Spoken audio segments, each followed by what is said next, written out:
जय बद्री केदारनाथ। दोस्तों बहुत बहुत स्वागत है आप लोगों का मेरे एक और यूट्यूब वीडियो पे। तो दोस्तों 12 नवंबर हो चुकी है और 11 नवंबर तक के मेरे म्यूचुअल फंड पोर्टफोलियो अपडेट हो चुके हैं।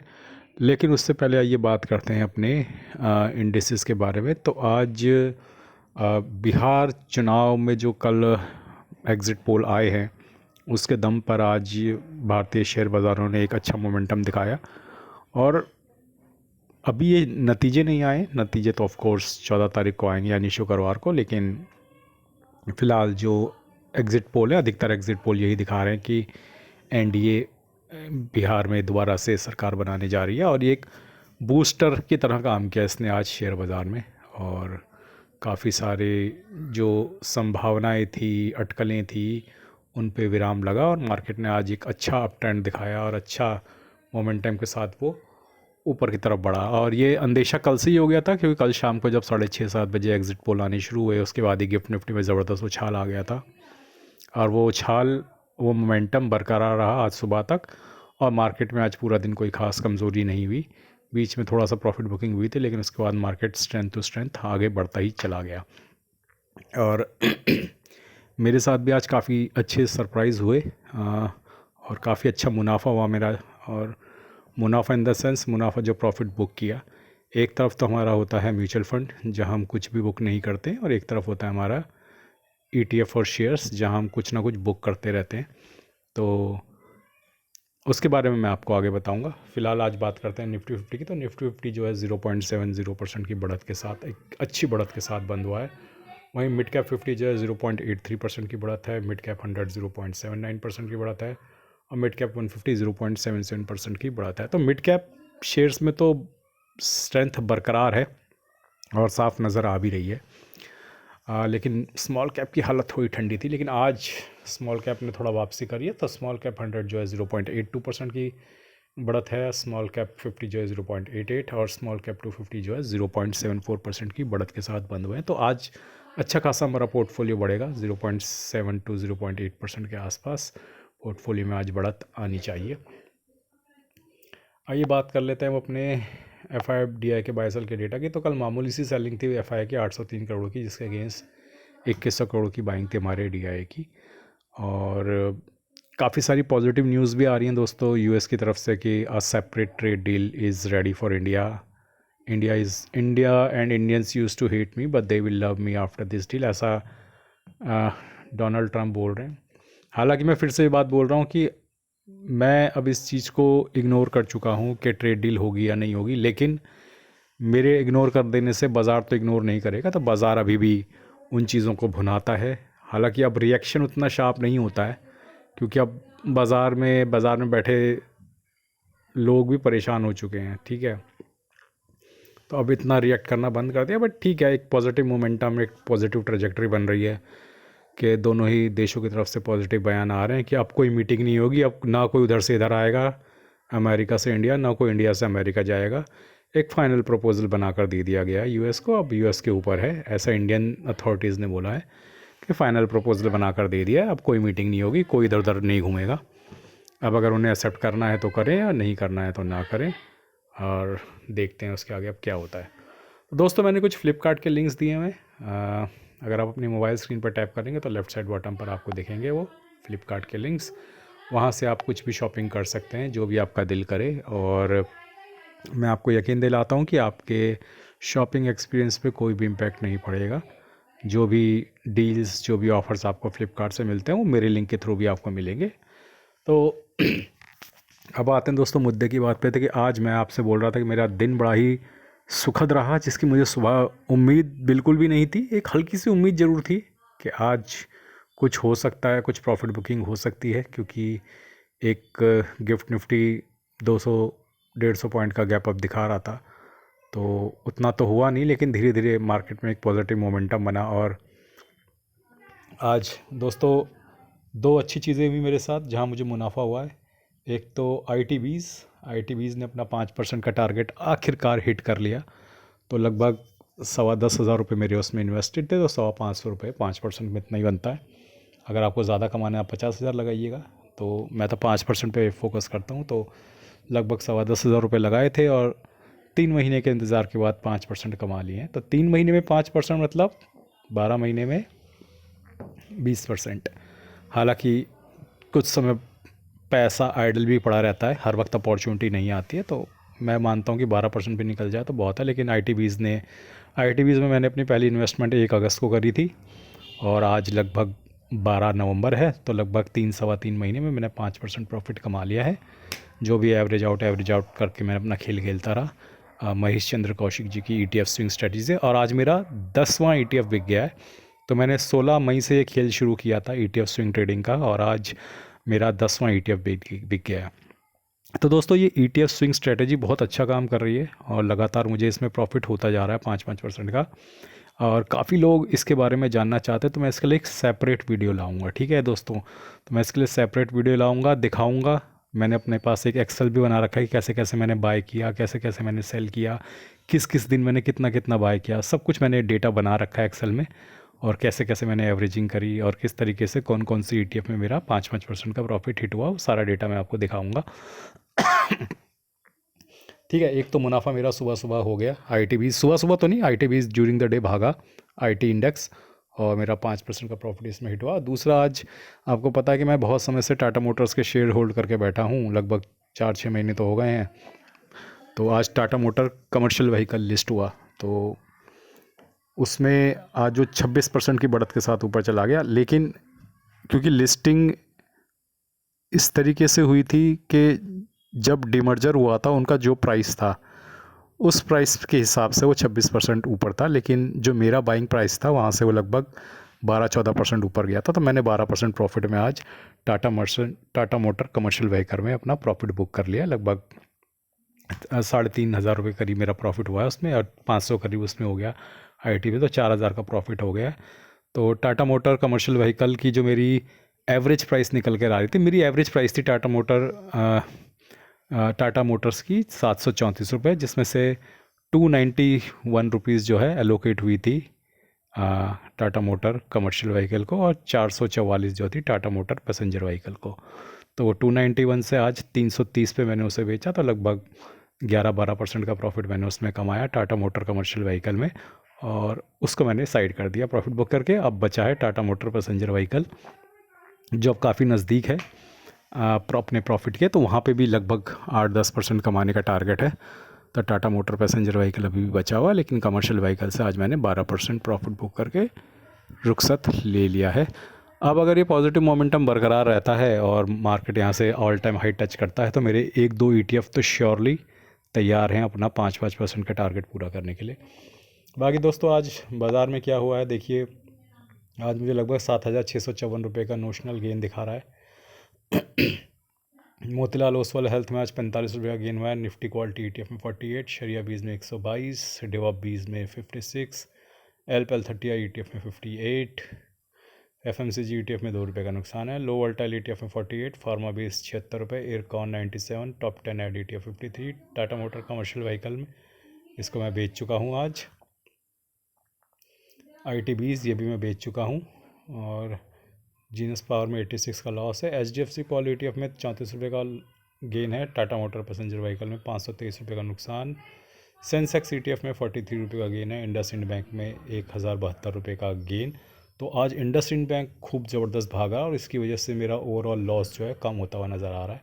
आपको पता है कि सबसे तगड़ा नुकसान मुझे इंडसइंड बैंक में हो रहा है, और वो नुकसान की वजह ये थी कि वो जो इनमें जो इनके CEO वगैरह थे, उन्होंने मिलकर जो धोखे बड़ी धांधली करी थी, डेरिवेटिव्स में 1,500 करोड़ का नुकसान कर दिया था। उसकी वजह से काफ़ी नुकसान हुआ था इंडसइंड बैंक के शेयर को, और मैंने ऑलरेडी काफ़ी डाउन पे ख़रीदा था इंडसइंड बैंक, लेकिन ये एक्सपेक्टेड नहीं था कि इस तरीके का एक्सीडेंट होगा इंडसइंड बैंक में। लेकिन नेवरदलेस सब रिकवरी हो रही है। नए CEO ने आके कमान संभाल लिया इंडसइंड बैंक में, और अभी इसके नतीजे भी आने वाले हैं इंडसइंड बैंक के। हालांकि वो तो अच्छे नहीं आएंगे, लेकिन भविष्य में रिकवरी की पॉजिटिव उम्मीदें दिख रही हैं, और मेरा लॉस भी आज तेज़ी से कम हुआ, क्योंकि 4.5% आज ऊपर निकला है इंडसइंड बैंक। ओवरऑल दोस्तों, आप देख सकते हो मेरा लॉस अब कम हो गया। 1,64,000 की इन्वेस्टेड वैल्यू, 1,50,000 करंट वैल्यू, और अब 6% का नुकसान रह गया है। और आप देख सकते हैं कि मोतीलाल ओसवाल हेल्थ अभी 0.5% का नुकसान में। निफ्टी क्वालिटी ETF 3.25% के प्रॉफिट में है, जो अब तैयारी कर रहा है अपने 5% के टारगेट की तरफ बढ़ने की। शरिया बीज जो है 2.25% के प्रॉफिट में। डेवॉप बीज ETF लगभग 3.25% के प्रॉफिट में है, ये भी अब तैयारी करेगा अपने 5% के टारगेट की तरफ बढ़ रहा है। LPL30 ETF अभी 0.1% के प्रॉफिट में है। FMCG ETF ठंडे पड़े हुए हैं अभी, तो नो प्रॉफिट नो लॉस पे चल रहे हैं। FMCG और फार्मा पे अब मेरी बेट लगी हुई है, खासकर फार्मा पे। एक एक करके ETF स्विंग करते हुए एक एक करके मुझे ये चीज़ें भी समझ में आ रही है कि किस तरीके से जो स्मार्ट मनी है वो सेक्टर वाइज रोटेशन करता है। ठीक है, अभी कुछ दिन पहले उन्होंने कंजम्पशन वाले स्टॉक भगाए, तो कंजम्पशन का ETF मेरा हिट हुआ। उसके बाद उन्होंने FMCG भी एक दिन ऊपर को भगाया था, उस दिन मेरा 5% हिट हो गया था टारगेट। उसके बाद आपने देखा कि उन्होंने किस तरीके से ITBs को भगाया, फार्मा को भगाया, तो फार्मा भी मेरा 5% का हिट हुआ था। उसके बाद ITBs में भी आज मेरा 5% का हिट हो गया। अब आप देख रहे हो कि फार्मा दोबारा गिर गया था, हालांकि मेरे प्रॉफिट बुक करने के बाद। तो अब अगला मुझे लगता है कि फार्मा का नंबर है, उसके बाद FMCG का नंबर भी आएगा, क्योंकि जो स्मार्ट मनी है वो एक सेक्टर में गिरे, जो सेक्टर पिटा हुआ होता है उसमें धीरे धीरे कंसोलिडेट करके अपना पैसा डालते हैं, फिर उसमें साल में 1 या 2 बार अपस्विंग आता ही आता है। तो फार्मा में अभी हालांकि एक अपस्विंग आया था, उसके बाद तगड़ी गिरावट हुई है, लेकिन मुझे ऐसा लगता है कि अगली बारी अब फार्मा और FMCG की है, और दोनों के ही ETF मेरे पास लोडेड है। जैसे अपस्विंग आएगा यहाँ पे भी टारगेट हिट होगा। आगे लो वोलेटिलिटी अभी 1% के प्रॉफिट में। फार्मा बीज अभी 2.25% के प्रॉफिट में है। इरकॉन अभी भी 3,500 के नुकसान है। टॉप 10 एडिटिव 2.5% के प्रॉफिट में है। टाटा मोटर कमर्शियल व्हीकल आज प्रॉफिट में निकाल दिया है मैंने। ITBs भी निकाल दिया है। जीनस पावर अभी भी 1,000 रुपये के नुकसान में। HDFC कॉल ETF 24 रुपये के मुनाफे में। टाटा मोटर पैसेंजर व्हीकल अभी भी 8% के नुकसान में मेरे पास पड़ा हुआ है। सेंसेक्स ETF 3.5% के मुनाफे में है, तो सेंसेक्स ETF भी अब तैयार है अपना 5% के टारगेट की तरफ बढ़ने के लिए। इंडसइंड बैंक में अब मुनाफा 30% से घटकर 21% हुआ है, 6,000 का नुकसान रह गया। तो इंडसइंड बैंक में तगड़ी रिकवरी हो रही है। तो दोस्तों ये तो थी स्थिति मेरे शेयर्स और ETF के पोर्टफोलियो पे, जहाँ पे स्थिति आज बहुत सुधरी है, और 4,000 का प्रॉफिट भी आज मैं निकाल कर लाया हूँ बाज़ार से। तो जिस तरह का बाज़ार है दोस्तों, यहाँ पे 2,000 3,000 4,000 जो भी आ जा रहा है, बहुत लिमिटेड अमाउंट से मैं डील कर रहा हूँ। आप देख सकते हो 1.5 लाख 2 लाख ही है। तो अगर 3-4 हज़ार रुपये निकल जा रहा है कभी, तो वो एक बोनस की तरह ही है। ठीक है, जैसे मैं बोलता हूँ चाय पानी का खर्चा निकल गया, तो 4,000 निकल गए, तो अब चाय पानी का खर्चा निकल गया इस महीने का, तो अब अगले महीने के चाय पानी के खर्चे की तैयारी कर देंगे। आगे चलते हैं हम अपने इंड मनी ऐप के म्यूचुअल फंड पोर्टफोलियो में, जो हमारे परमानेंट पोर्टफोलियो हैं, जहाँ पे हम कोई छिड़कानी नहीं करते, भविष्य के लिए वेल्थ क्रिएट करते हैं। जितने भी कीड़ा है खुड़क है वो हम यहाँ पे शून्य ऐप में अपने ETF ट्रेडिंग और शेयर ट्रेडिंग में निकाल लेते हैं। बाकी हमारा भविष्य के लिए यहाँ ट्रेडिंग चल रही है। तो कल मुझे 1,842 रुपये का नोशनल गेन हुआ है। 8,14,000 इन्वेस्टेड वैल्यू है। 8,64,000 जो है करंट वैल्यू है पोर्टफोलियो की। 50,000 का मुनाफा चल रहा है, लगभग 6.25% का प्रॉफिट है। 42,000 की SIP है, जिसमें 13,500 की SIP कंप्लीट हो चुकी है। पराग पारिक ने कल 187 रुपीज़ का नोशनल गेन दिया, लगभग 5.5% के मुनाफे में है ये फ़ंड। निपॉन लार्ज कैप ने 315 रुपये का गेन दिया, 6.5% के मुनाफे में ये फ़ंड। ICICI लार्ज कैप ने 887 रुपीज़ का गेन दिया, लगभग 7% के प्रॉफिट में आ गया ये। कोटक मिड कैप ने 56 रुपीज़ का गेन दिया, लगभग 8.9% के मुनाफे में। एडरवेज स्मॉल कैप ने 59 रुपीज़ का गेन दिया, 6% के मुनाफे में। तो कल तो स्मॉल कैप घटे थे, लेकिन समहाउ मेरे एडरवेज स्मॉल कैप ने फिर भी पॉजिटिव रिटर्न दे दिया।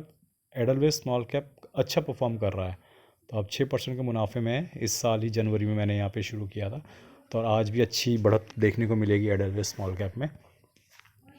HDFC मिड कैप में कल 34 रुपये का गेन हुआ है, 10% के मुनाफे में आ गया। तो सबसे आगे शायद अब मेरा HDFC मिड कैप निकल गया, और इन्वेस्को मिड कैप में अब गिरावट हो चुकी है।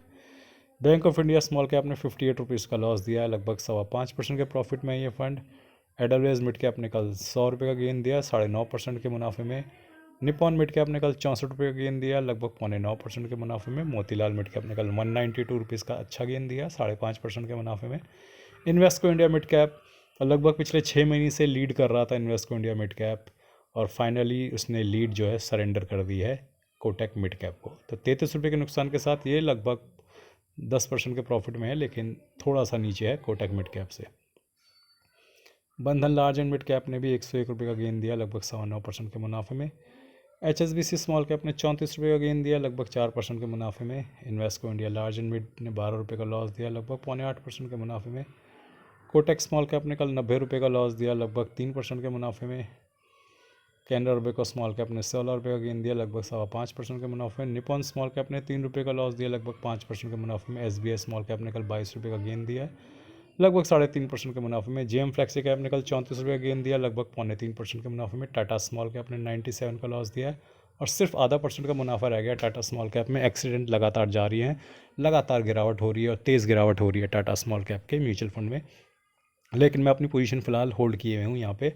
जियो ब्लैकरॉक फ्लेक्सी कैप में 29 रुपये का लॉस गेन हुआ है कल और लगभग 1% के मुनाफे में है जियो ब्लैकरॉक। तो कौन कौन सी SIP मेरी आज कटी हैं एक बार फटाफट मैं आप लोगों को दिखा देता हूँ, अगर आज कोई कटी होगी तो आज मेरी HDFC mid cap, Nippon India large cap, यही 2 SIP सिर्फ कटी हैं। तो आइए अब चलते हैं अपने वीडियो के अंतिम पड़ाव पे, जो है हमारा ग्रो ऐप का म्यूचुअल फंड पोर्टफोलियो। तो ग्रो ऐप के म्यूचुअल फंड पोर्टफोलियो में दोस्तों कल 8,000 रुपये का नोशनल गेन हुआ है, मुनाफा बढ़कर 78,398 रुपीज़ हो गया। 27,47,000 इन्वेस्टेड वैल्यू, 28,26,000 करंट वैल्यू है पोर्टफोलियो की। और किस किस म्यूचुअल फंड ने कल कितना रिटर्न दिया एक बार फटाफट मैं आपको दिखा देता हूँ। लीड कर रहा था Motilal Oswal defence, HDFC defence में कल अच्छी बढ़त थी।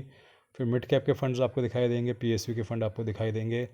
कॉन्ट के फंड आज बहुत अच्छा चलेंगे क्योंकि रिलायंस में आज ज़बरदस्त ग्रोथ आई है, तो आज कॉन्ट के सभी फंड्स, जितने भी म्यूचुअल फंड हैं कॉन्ट के, और जो लोग बड़े परेशान थे कॉन्ट के फंड नहीं चल रहे, तो आज कॉन्ट म्यूचुअल फंड ज़बरदस्त ग्रोथ देने वाला है क्योंकि रिलायंस में आज ज़बरदस्त छलांग लगाई है। कल भी भागे थे कॉन्ट के फंड और आज भी भागेंगे, तो लेट्स होप के कॉन्ट के फंड भागे क्योंकि मेरी लगभग 5-5.25 लाख की इन्वेस्टमेंट है कॉन्ट के फंड्स में। तो आज एक अच्छा गेन होने की मुझे उम्मीद है क्योंकि रिलायंस में जंप आई है तो मेरे कॉन्ट के म्यूचुअल फंड्स जंप करेंगे और कॉन्ट के म्यूचुअल फंड्स में बहुत मोटा इन्वेस्टमेंट है। लगभग इस पोर्टफोलियो का 20% के आसपास मेरा कॉन्ट के म्यूचुअल फंड्स में ही है, जो कि एक बहुत रिस्की बना देता है इस पोर्टफोलियो को। तो कॉन्ट के म्यूचुअल फंड में कुछ गिरावट करनी पड़ेगी निकट भविष्य में। तो दोस्तों ये तो थी सूचना जानकारी मेरे विभिन्न पोर्टफोलियोज़ की। तो आज के लिए बस इतना ही, धन्यवाद, गुड बाय, जय बद्री केदार।